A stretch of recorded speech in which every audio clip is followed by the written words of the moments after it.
All right, the Bucks. All right, you three-peat champions.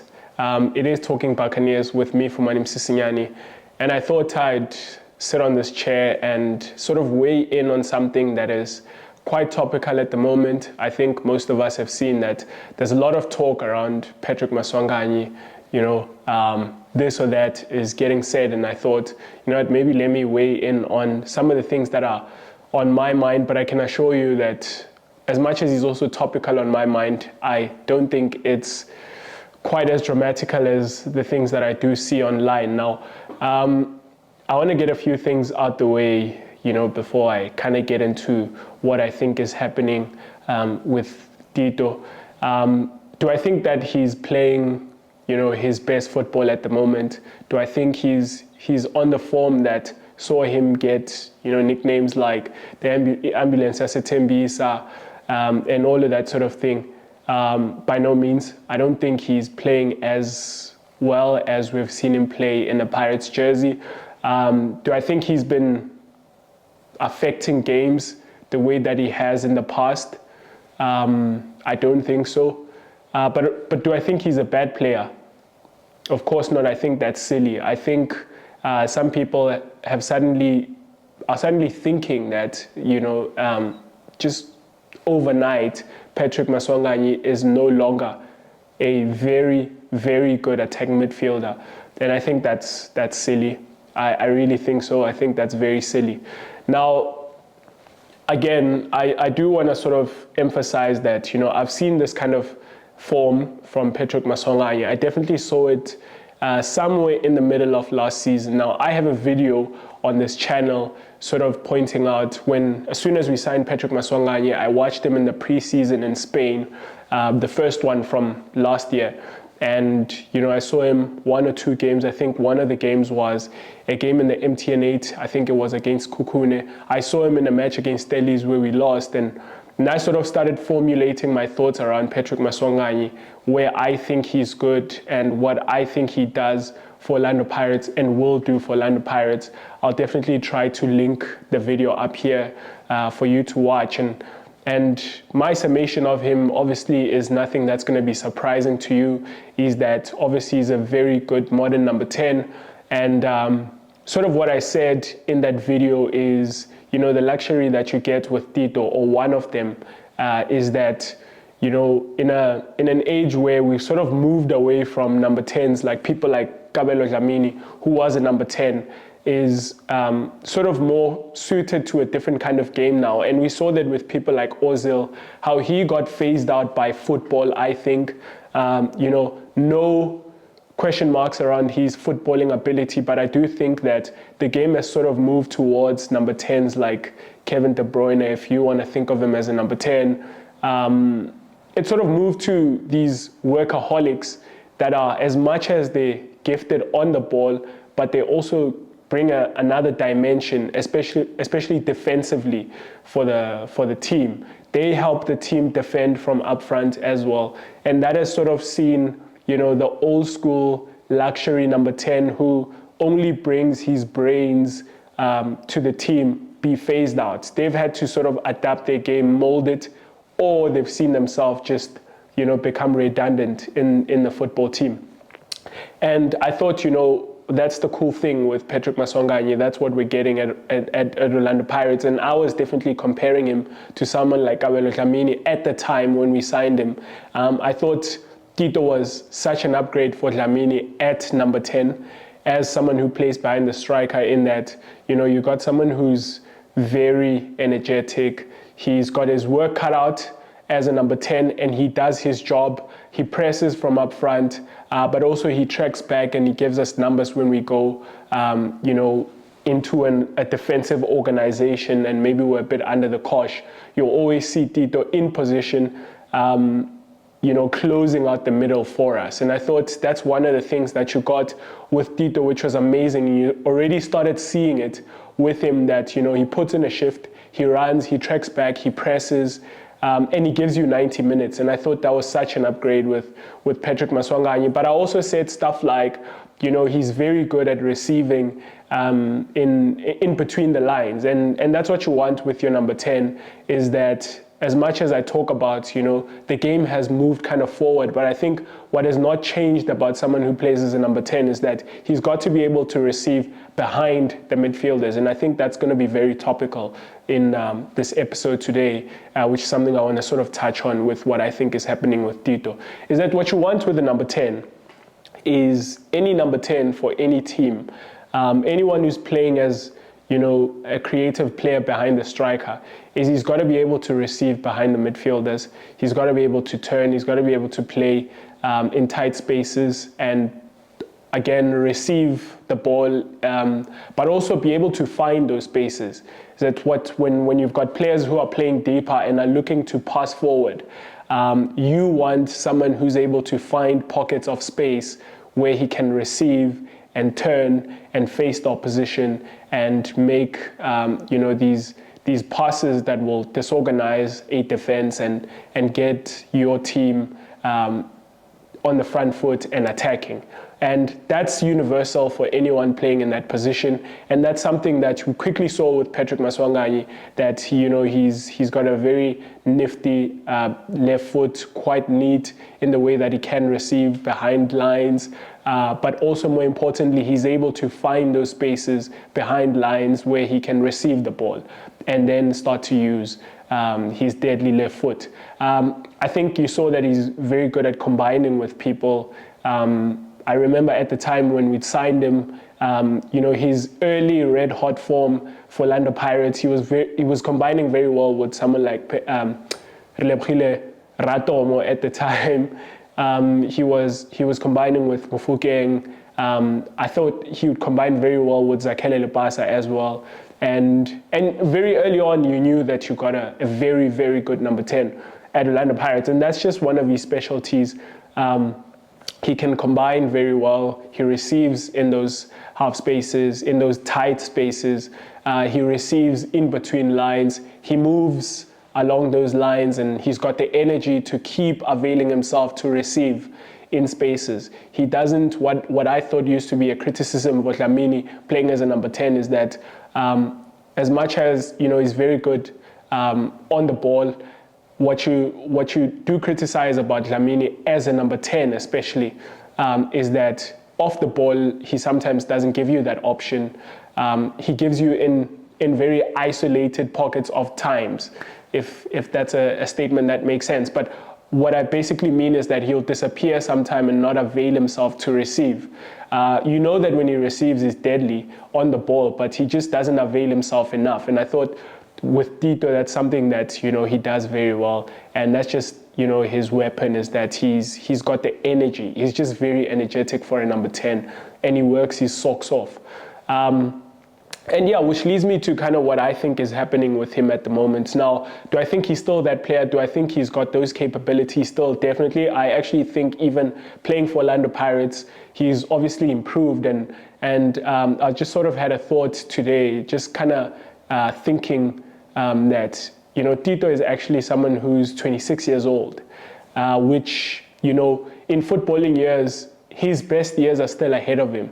And I think where he's gotten himself in a very short span of time, from kind of returning from Portugal and, playing in the Premier Soccer League for the first time, SuperSport United, and then very quickly earning himself a move to Orlando Pirates, and then very quickly becoming Orlando Pirates number 10, and Orlando Pirates arguably most important player last season.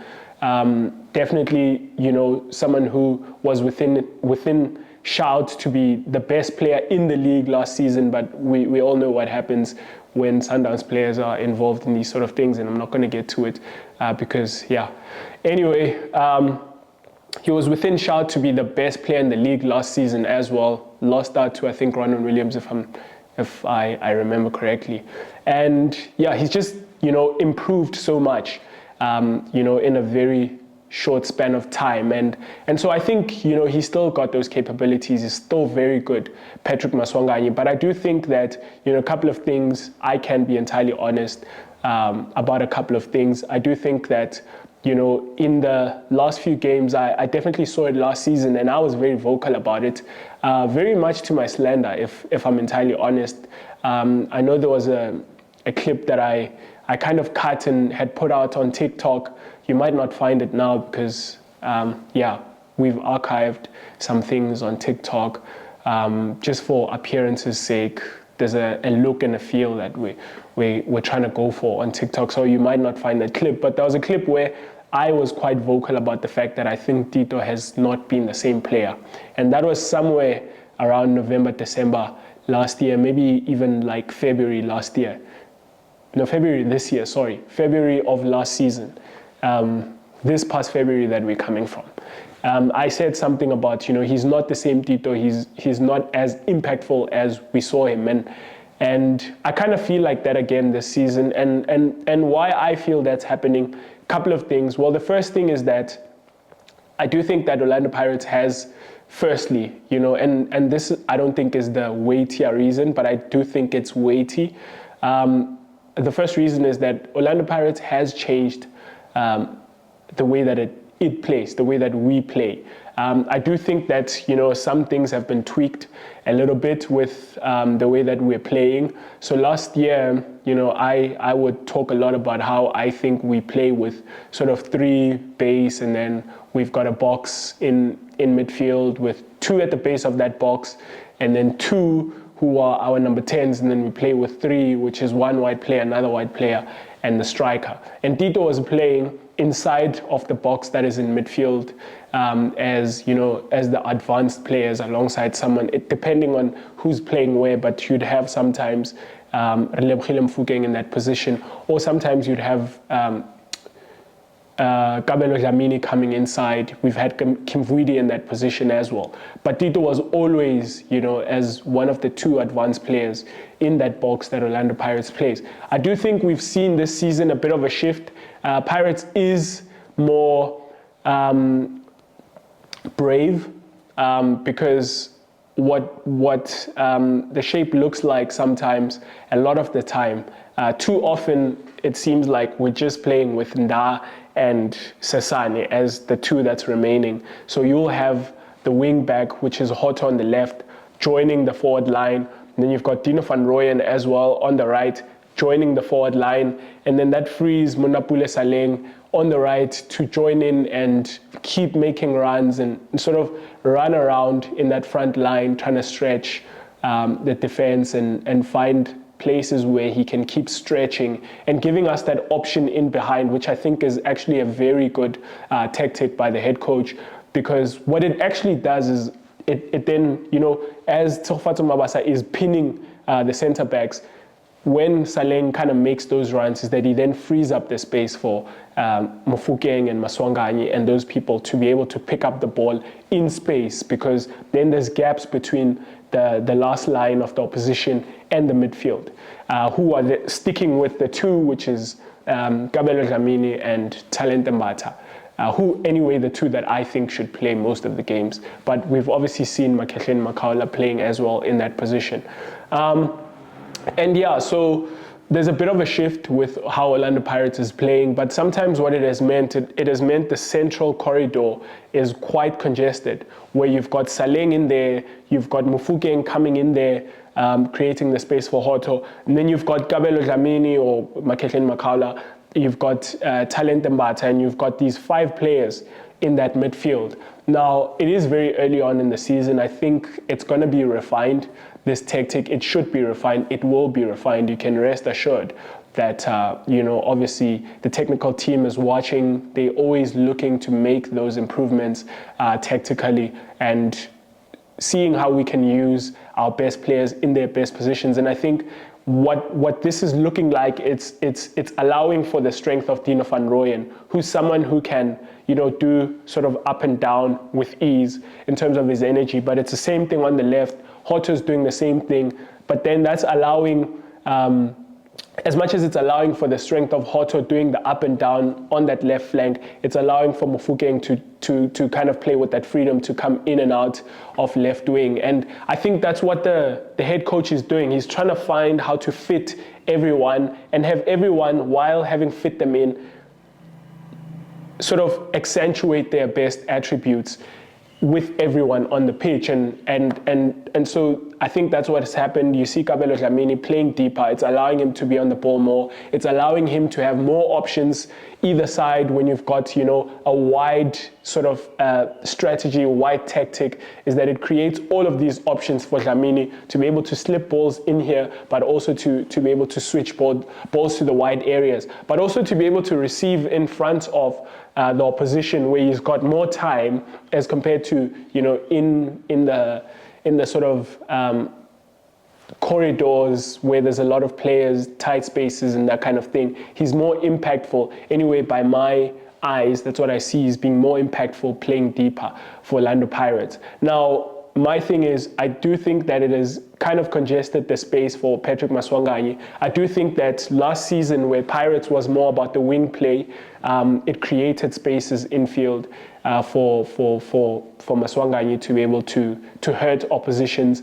But Pirates do seem like very much like targeting the central corridor as much as we're using the wide corridor. But I do think that we're quite intentional about going and penetrating centrally. And I think that you know, it's quite you know, meant that Maswanganyi has to find spaces around that congested area. And a lot of the time what you'll see him do, because also the sort of, you know, Saleng and Mofokeng and Maswanganyi 3 is they rotate a lot. What it has meant is that, you know, sometimes you'll see Maswanganyi having to go a bit into the right half space more than in centrally, the central corridor. You've seen him quite drift to the right, but a lot of the time what you'll see him do is he has to come out of that area and come and try and impact the game from in front of the opposition, which is where you don't want him, because I really think that Maswanganyi's strength and what Pirates want Maswanganyi to do is to hurt opposition from behind the midfield line of the opposition. But you know, he's too often had to come in front of the midfield and then try and impact the game, because he's someone who obviously, you know, star players want to be on the ball. You know, you see periods of games. I remember in a Chippa United game, sort of 15 minutes without really seeing Maswanganyi on the ball at all. And so I think he gets a bit frustrated and he wants to get on the ball. So he often has to come out of that area. Instead of being the one that's found through the lines, he's the one that's having to play those passes into those spaces, which has seen Pirates get frustrated sometimes, because obviously you want Maswanganyi to be the one that's receiving there, because he's the one that's got the skill set to receive in that space. But if Maswanganyi is having to be the one that's playing the passes there, then too often he's playing them to Mabasa or Mofokeng. Saleng is trying to make those runs in behind, and they're not as good as Maswanganyi in that position. And so it's been frustrating. He's not been able to affect the game the way that he best knows how. I think what has often also happened is that he's had to come deep, try receive, and then you'll see him play a pass and then burst and follow it. And he's playing at sort of 100 miles an hour, where he receives it and then he's lost a bit of balance. They touch him, he's on the floor, that kind of thing. I think he's having to do that a lot, where he'll come receive here, play a pass, and then quickly sprint back into that position, or play these sort of combination plays and try and run into those spaces instead of receiving the ball from deeper into those places, which is, by the way, another shout why I want Kabelo Dlamini to play, because Kabelo Dlamini is someone who's able to find Tito in that space. And yeah, you've seen a lot of that with him, is that, you know, he's having to play a lot in front of the midfield of the opposition. He's having to come alongside Talent Mbata and Maketleni Makaula a lot of the time, and having to play passes there where there are no options behind the line of the midfield line of the opposition. And I mean, even sometimes what often happens with him is that, you know, when he comes this side, I think sometimes he'll have too many touches, which you've seen sometimes where he's missed an opportunity to just play one touch, and he's maybe wanted to dwell on it. And I'm not saying what you think I'm saying. I'm not talking about the whole showboating thing. I think sometimes he'll like stay on the ball, dwell on it, and while pressure's coming, sometimes actually he's facing his goal, and maybe there's no message, or maybe there is a message, but you know, he misses an opportunity to kind of just play one touch and move along, and he'll dwell on the ball, and then he's under pressure and that sort of thing. And he's someone who obviously attracts a challenge. When Tito gets on the ball, the fact that he dwells on it, he attracts challenges. And sometimes he misses an opportunity to play one and then move along. And I think he's been dispossessed at times, you know, in those positions where he's coming to try and get on the ball, and then he dwells on it sometimes and not moving it along, and, you know, keeping the build up moving like that. And that's just one of the things that I've noted. It doesn't happen too often, but I have seen it. I do see it sometimes where, you know, you think Tito's going to play one touch and then he dwells on it, and then maybe he gets a foul, thankfully. But I've seen him dispossessed, sort of, you know, in front of the midfield alongside, you know, Talente and Makehleni or Dlamini. But I do think another thing that maybe it's him getting a bit in his head is that he will try to play, and this is not unique to Tito, by the way. A lot of our midfielders will do this sometimes where, you know, you're thinking, let's keep it simple, let's keep the ball in rotation,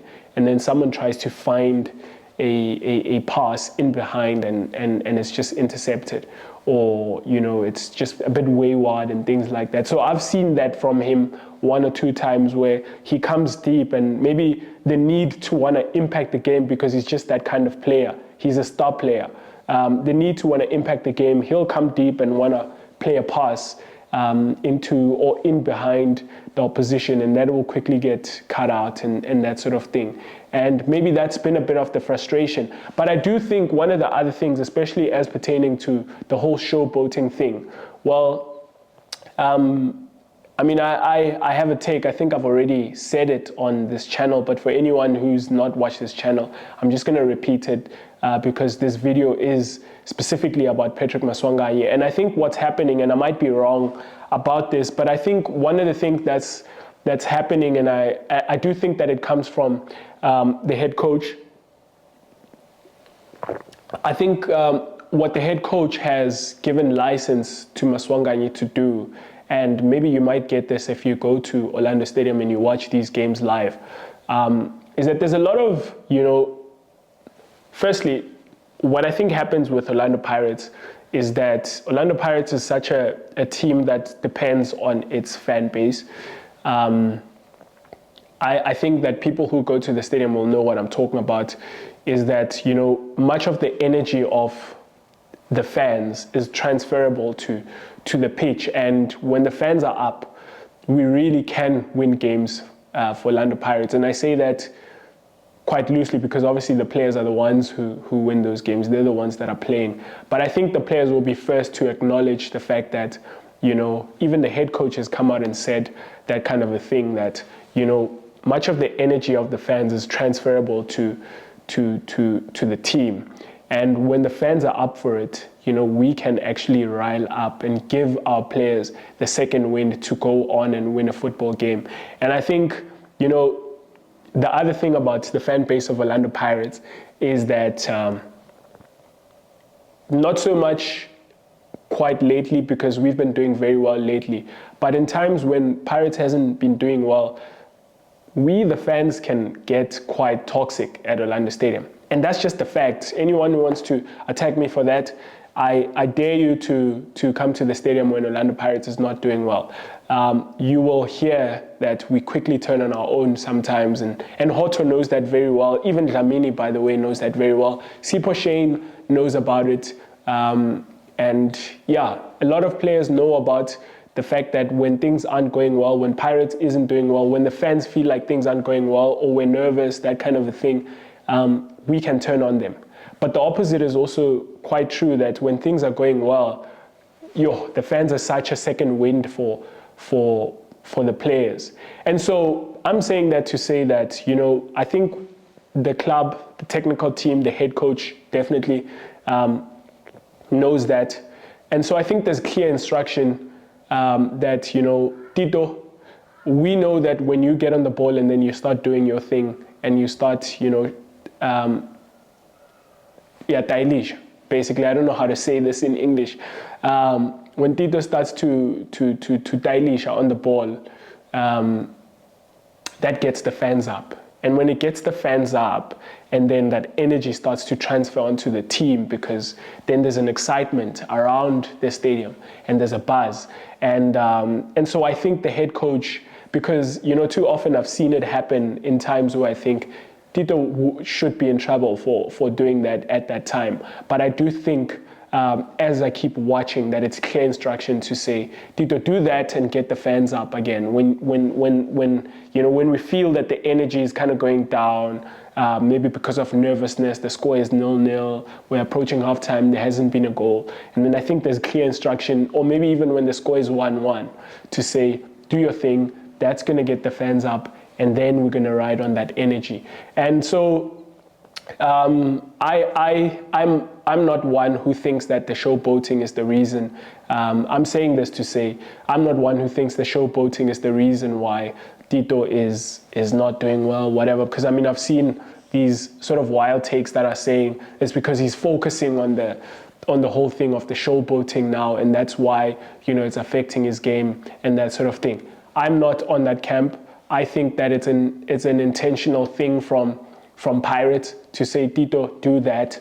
And so, yeah, I think it's clear instruction. But there's another reason which I'm quite, I thought I didn't want to weigh in on this, but maybe I'll actually touch on it. But it's the whole issue around,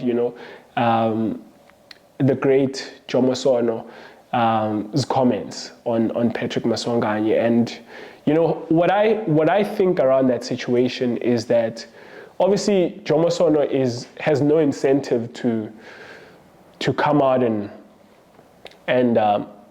back Patrick Maswanganyi. He's well within his rights to have his own opinion around Patrick Maswanganyi and that sort of thing, especially if he's asked about it. He can come out and say whatever that he wants to say. There's no incentive, I'm saying, for him to come out and back Tito Maswanganyi and encourage him and that sort of thing. He doesn't owe anyone to do that. But I've been quite disappointed with all things considered. And to be fair on Mr. Jomo, he has said that Patrick Maswanganyi is a good number 10 for Orlando Pirates.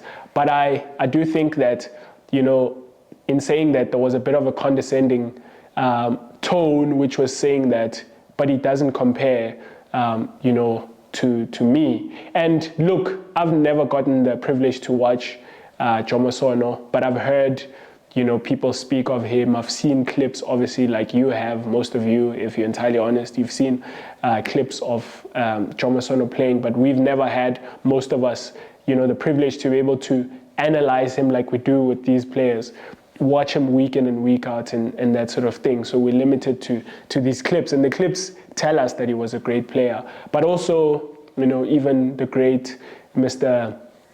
Iron Duke, Dr. Ivan Khosa, has come out and said that there's just one great player that there's a lot of great players that have played for Orlando Pirates, but he waxes quite lyrical about the Black Prince, the great number 10 of Orlando Pirates, which is Mr. Jomo and that sort of thing. And so there's obviously a respect there from the chairman himself, and so I can acknowledge all of that. But I've been quite disappointed, especially with the tone of sort of this us versus them tone that I hear when, great players of old speak about, very good players that are playing in our time, sort of to say, yeah, he's good, but he's not like us.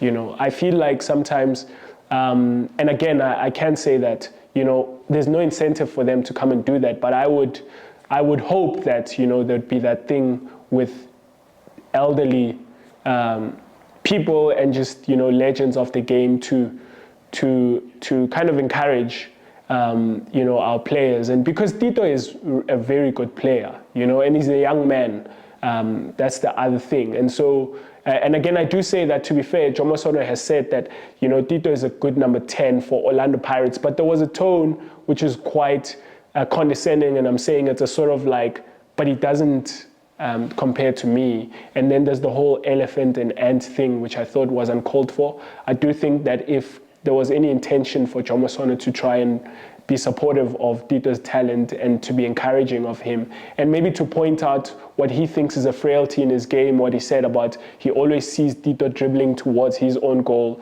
whereas Jomo would dribble towards the opposition's goal. I thought if he wanted to point something like that out, far be it from me to dole out advice about how to speak, but I do think there's a way in which he would say it.